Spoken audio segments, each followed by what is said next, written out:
Assalamu alaikum warahmatullahi ta'ala barakatuh. A wannan bidiyon zan nuna mana yadda za ka dawo da hoto ko bidiyo ko file ɗinka wanda ka goge akan wayarka. Idan ka so ka dawo da su to a wannan bidiyon zan nuna mana da za ka dawo da shi. Da farko za ka shiga Play Store. Idan ka shiga kan Play Store sai ka zo ka shiga nan search, kai searching ɗin Drfone. Drfone haka. Gashi nan na farkon nan.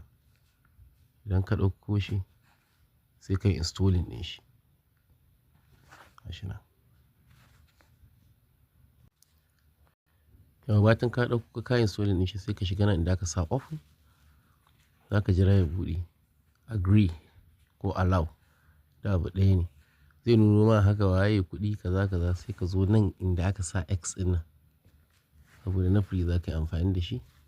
Idan ya buɗo sai ka shiga nan na farko da aka sa recover deleted data sai ka taɓa. Za ka zaɓi me kake so ka dawo da shi, bidiyo ne, hoto ne, file ne ko wani abu ne. Bari mu zaɓi bidiyo, mu zaɓi hoto, bari mu ƙara taɓa nan audio sai ka danna continue nan ƙasa. Yawwa idan kai continue gashi nan me kake so za ka dawo da shi zai nuna maka. Sai ka shiga daidai nan wajen inda aka sa recover deleted data. In ka taɓa shi sai ka ga wanne ne kake so ka dawo da shi.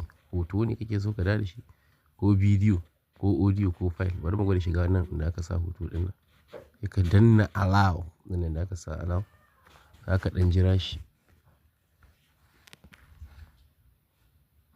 Photo allow access. Za ka ɗan jira. To a ina ne kake so ka dawo, a wani folder kake so ka dawo da abubuwan da suka ɓace. Nan ma za ka zo ka duba wani folder kake so ka dawo da shi ne. Sai mu taɓa misali bari mu taɓa AIV na farkon nan AIV platform ɗin nan. Sai da na use this folder sai in yi allow. Za ka ya fara scanning ɗin hotunan ka da suka ɓace. Kai deleting ɗinsu ga su nan. Abubuwan da muka goge ga su nan on kaza on kaza. Zai riƙa scanning a hankali gashi nan. Ya yi founding ɗin wurin file 1700 da na buga shi nan yesterday kawai. Na goge abu gurin guda 67. To haka za ka dawo ka riƙa tattaɓa ka tattaɓa ka tattaɓa. Duk wanda kake so ka dawo da shi za ka yi selecting ɗin shi sai ka dawo da shi. Wannan shi ne bidiyo a taƙaice yadda ake amfani da Drfone a dawo da duk wani abubuwa da suka ɓace. Haka za ka yi dawo kan bidiyo, za ka yi dawo kan audio da abin da ka san ka rasa shi. Allah ya taimake mu.